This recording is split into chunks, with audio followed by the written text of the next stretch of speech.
ไปเกิดมาฝนสงนี้คือว่าให้นาให้ตาไปหึ้งกะละเท่านะโอ้กันก็ไปสวีทเบิร์ดเลยน้ำแฟนกันมานาโอ้เห็นว่ามีแฟนเนาะส่งเฮาได้ดูอยากให้จักคนนึงก็ดีอ่ะได้แล้วว่าผู้บ่าวเฮียน่ะตีนเคียก็เห็นแต่ผู้บ่าวดีไอ้บ่เลี้ยงกันไงซอกหญ้าก็เนาะโอ้ยเห็นว่าหักเดียวมาแต่ยังน้อยเนาะก็ฮู้แล้วช่วงนี้แม่นบ่มีเวลาเฮาหมู่กับครูเลยไอ้บ่ได้อ้วนจัดหนักจัดเต็มเหงป้าขย้อนว่าใดโอ้เท่าก็จะพาคิดเลิก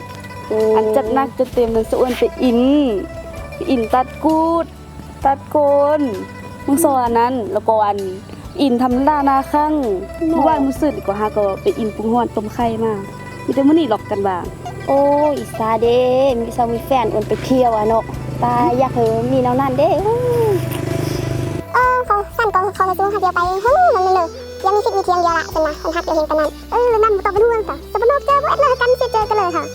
นั่นก็ดีไอ้วัวเดียวเป็นคนรอเลยกับยานละสองสิบปะเท่านี้เศร้าเหมือนกันคนคุ้มจังเนาะ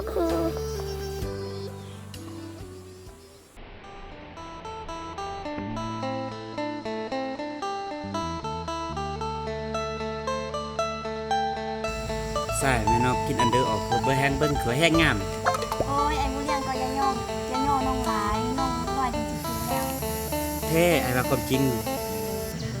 ไอ้บุญยังไอ้ขนาดด่านเลยที่เดี๋ยวคือว่าได้นี่ก็อายใช่ไหมด่านโดยตลอดช่วยไปได้นักคนมันโล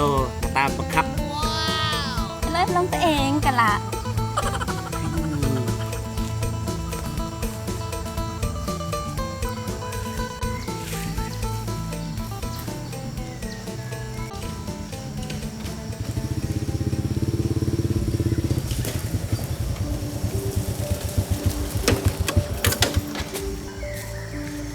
บุรีอ่ะป้าได้มันจะเป็นนำกาที่แท้มันนำเดียวอยู่นี่เนาะ